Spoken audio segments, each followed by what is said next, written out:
Ben Simmons, let's transition to Los Angeles and LeBron James ahead of his 20th NBA season. Besides winning and losing, what's that one thing you want your team to improve upon this year? Defense. Obviously, you got to be able to put the ball in the hole for sure. In our league, and there's been some great teams that can do that, but teams that can defend and can get stops when needed, they're just simply more successful in our league. So, I think the defensive side of the floor is where we're going to be hammering home on, every single day, and understanding that if we can defend, make teams take tough shots, keeping the one shot at the goal, and rebound and secure the ball, put us in a position to be successful throughout the season. Hey, LeBron, your hair looks great. You've had, nearing about 10 head coaches in the league so far. You shared your enthusiasm about Darvin Ham when the Lakers hired him this offseason. What can you tell us about your relationship thus far with Coach Ham, and what do you see in his skill set that can make this team better? I think every single day it continues to get better and better and better, but I think just the transparency that we have from the time he was, granted the head coaching job here has been great. We've had multiple conversations, not only about the game of basketball, but things off the floor as well. And I think it was well overdue for him to be a head coach, and happy to be a part of his journey and try to do some special things. Hey, LeBron, you've always talked about depending on what the team needs, that's what you're going to focus on more. So 80's first year, a little more point guard, passing a bit more. Last year, some more scoring. Do you have a handle yet on what this roster means for how you're going to focus your game? My focus of my game is being available. That's the most important. Obviously some injuries you can't control, but, and that's my whole mindset. I think for me, as the leader of the team, one of the leaders of the team, availability is the most important thing in this league, and to be able to be available, on the floor. That's always been my mindset. Hey, LeBron. Good to see you.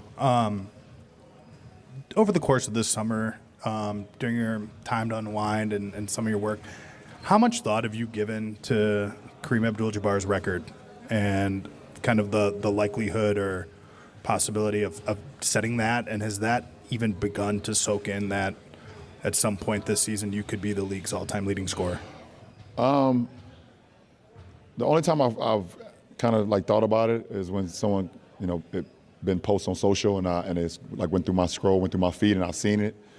And every single time I'm kind of in awe of it, wow, and then certain guys, I don't know who's doing it, but they'll break down if I do this, if I average this, if I'm available for these games, then I can make it and do it here. And I was like, I've never played my career with saying if I do this, then this will happen, besides just, making sure that I was in the best shape possible going into a season and, being available, but to sit here and to know that I'm on the verge of breaking probably the most sought-after record in the NBA. Things that people say will probably never be done. I think it's just super humbling for myself. I think it's super cool, and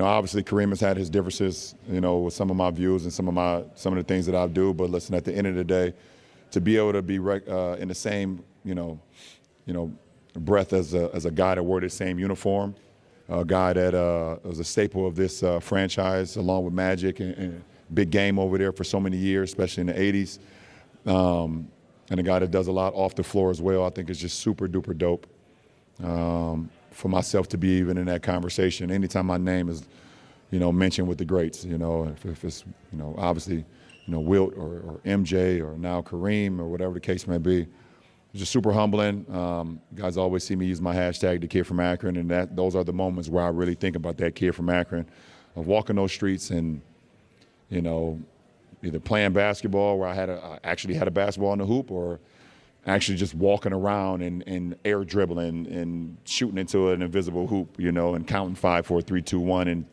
making game-winning shots. When it get here, I'm not going to put too much pressure on it throughout the season. But I think it's a pretty historical moment when it gets here, and as long as my family and friends are all there, that's the most important for me. Hello, LeBron. Got a nice bottle of red for me, brother? I almost joined you, huh? You thought I joined you, huh, last week, huh? But what are your expectations for Anthony? And do you ever feel the need to push him anymore? I think my expectations for AD is for AD to be AD. Be the dynamic player that he is, both offensively and defensively. And I expect that out of him.